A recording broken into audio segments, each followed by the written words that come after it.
Today's fight news, we have updates from John Jones vs Tom Aspinall fight, Pereira ducking Ankalaev, 10 new fight announcements including main event of UFC London as well as UFC Seattle and more. To keep you updated with the fight world, let's start from new announcements. I'm the Indian accent guy and you are on the fight book. Complete card of UFC Seattle along with its bout order has been officially announced by the UFC. Former two-division champion Henry Cejudo will fight Song Yadong in the main event on February 22nd, with Rob Font taking on former champion Dominick Cruz in the co-main event. It would be Cruz's first fight in over 2 years and we are probably never gonna get Aldo vs Cruz. UFC London main event is also set. According to solid reports, it's going to be number 1 ranked Leon Edwards versus number 4 ranked welterweight Jack Della Maddalena on March 22nd. In other official announcements, Angela Hill will fight Katlyn Souza at UFC Vegas 102 on February 15th. Damon Blackshear will fight Cody Gibson at UFC Vegas 104 on March 15th.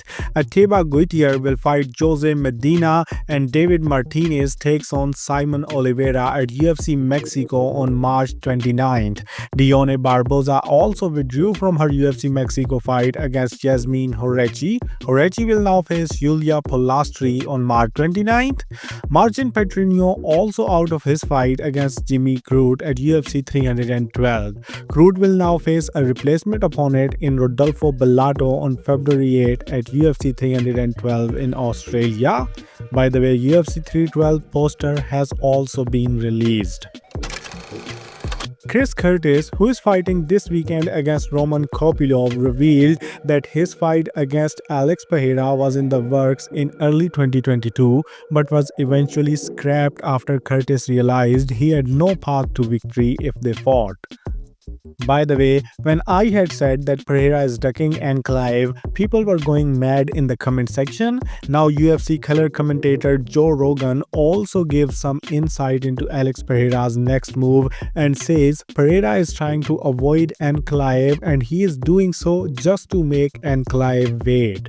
Now those who called me casual in the video's comment section can go and tell Rogan that he's a casual. Meanwhile, we move forward. Jan Blachowicz thinks John Jones might be playing it safe, calling out Alex Pereira instead of Tom Aspinall, while Colby Covington likes Alex Pereira's chances against John Jones. But when these fighters were giving this kind of comments, Chael Sonnen comes out of nowhere and claims that John Jones vs Tom Aspinall fight is already done and there is a date booked for it that UFC could even announce today. Daniel Cormier doubts John Jones will get rumored $30 million to unify the titles with Tom Aspinall, but still believe it would be a win for Jones if he gets even the half of that huge amount. Former heavyweight champion Cain Velasquez, by the way, isn't picking Tom Aspinall to beat John Jones should they meet later this year. Islam Makhachev gives an interview to Demetrius Johnson where he talks about his first fight against Alexander Volkanovski and explains why he struggled against him in Australia. He revealed it was because of the less time to recover from his intense weight cut. He also recognizes that he made mistakes versus Dustin Poirier and that his takedowns were defended well by Poirier. Ticket sales have exceeded expectations, so additional seating has been added to KnuckleMania V in BKFC's trip to Philadelphia. They are now gonna set the gate record for arena's history. Headliner Eddie Alvarez talks about Dustin Poirier ahead of his KnuckleMania V main event and calls Poirier the most violent fighter over Gaethje, Chandler and Holloway.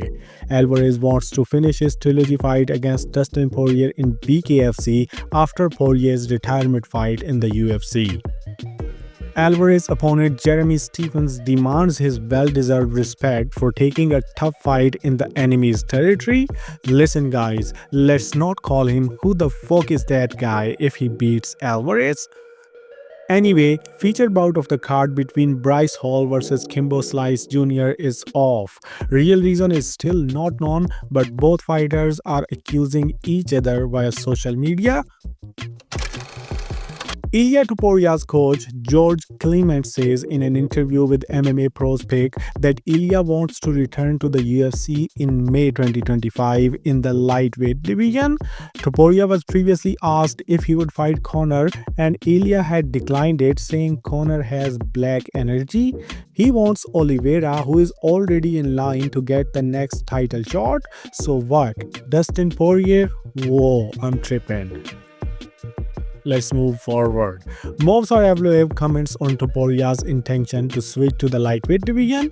Evloev vows to chase division champion not even to the lightweight but to the middleweight division as well if that's what it takes.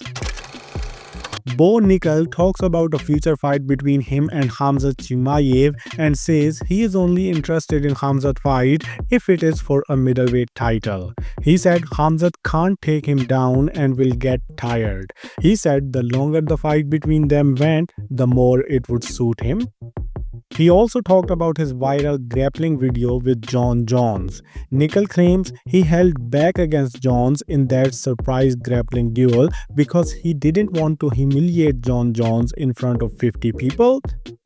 And lastly, UFC CEO Dana White has joined the board of directors at Meta. AI-generated pound-for-pound list coming soon. And that's all. Hit the like button if you enjoyed the video and subscribe to the channel to stay updated with the fight world. Share your thoughts in the comment section and then do whatever you want.